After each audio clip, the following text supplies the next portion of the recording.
why the hell am I playing Death Stranding again?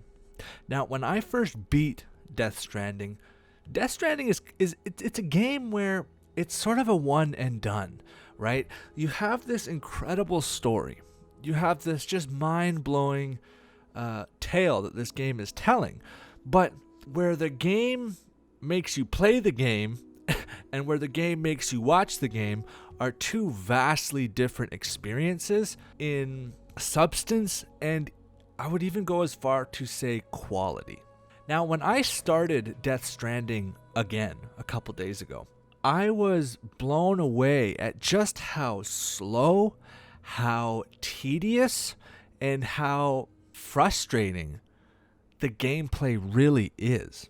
Now, this is going from fully completing the game with assisted walking mechs and all this gear that you get and zip lines and just everything that the game gives you at the end.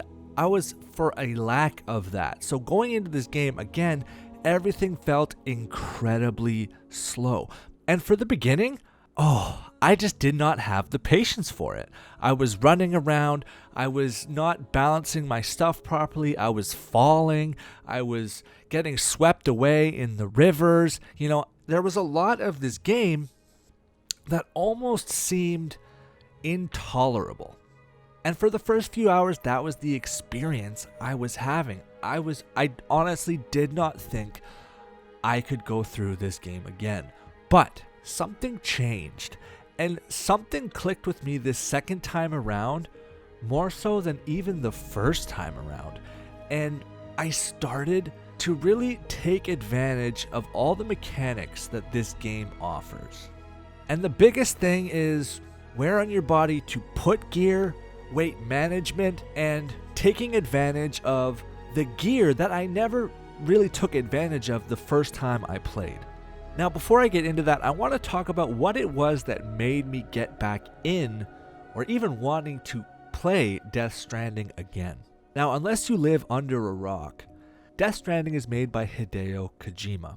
And if you are familiar with Hideo Kojima's work, Hideo Kojima's games are deep. They're rich, mechanically and symbolically, and I think I wanted to go back into this game to try and experience things that I didn't experience the first time around.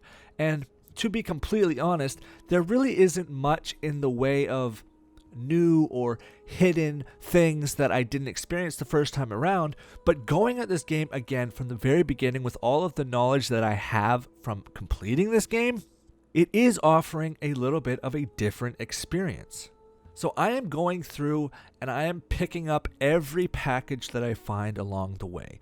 No matter how far I have to go to get it back to where it needs to be, I am picking up that package, and I will get that package to its destined destination. And with that being said, there is a lot of backtracking. And I am at the point now where I have finally gotten access to the motorcycle, and I'm starting to experience that same thing that I did the first time, where the game continuously gives you things and gives you gear and items that make traversal easier. So I am in the first stage, I am in the first area, and my goal, and I don't know how far I'm going to go to actually complete this goal, is to 5-star every single outpost. Now, what 5-star means is you do enough for that particular outpost where you are on a ranking system, and as you deliver more gear to that place, your ranking system goes up from 0 to 5 stars. And when you're at 5 stars, that means you have essentially capped out your respect or your standing with that outpost. When I first played Death Stranding, I only 5-starred one outpost.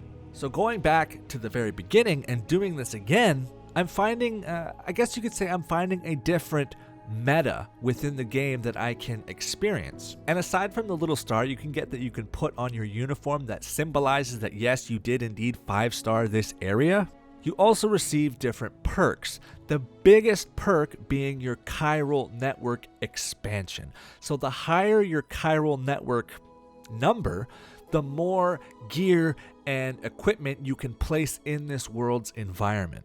And the biggest thing about that is you will be able to place more zip lines, more bridges, more generators, just more everything that makes traversal through this world a lot easier.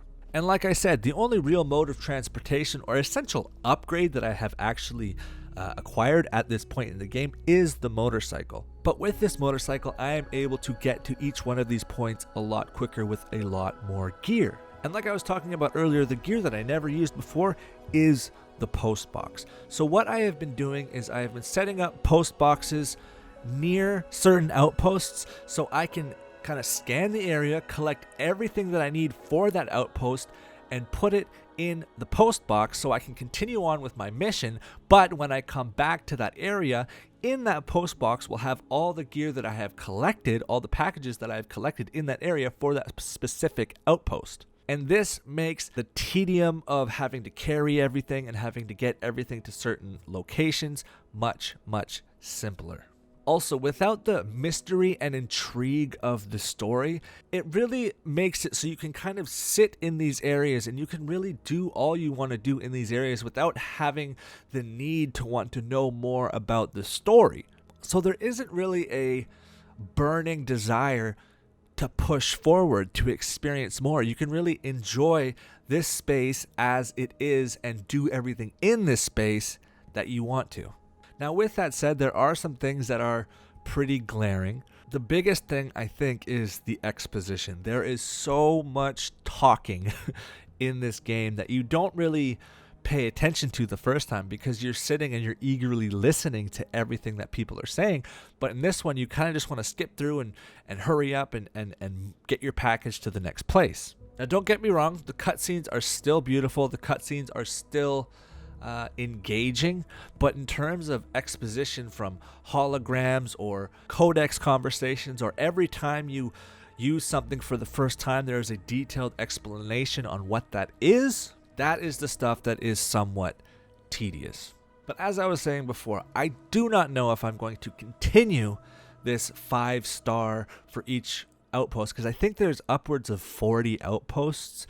So we'll see how that goes, but that is my goal right now, and that is my intent right now to continue to do. So with all that being said, going back into this game, it's a huge undertaking. It's hard to sometimes psych yourself up to get back into this game, to walk all the way back to where you needed to drop something off instead of entrusting cargo, delivering every piece of cargo yourself. But now that I have the bike and now that other things are starting to present themselves to me, I'm not gonna lie, I am really enjoying Death Stranding. And I would almost go as far to say I am enjoying the gameplay of Death Stranding, the gameplay of delivering a package from A to B, from finding a package to picking up a package to getting it to where it needs to go. I am finding that a lot more enjoyable than I did my first time around. But thank you guys so much for listening. I hope you enjoyed it. If you did, hit that like button, subscribe for more content just like this. And as always, take care of yourselves, take care of each other. And I'll see all you guys in the next one.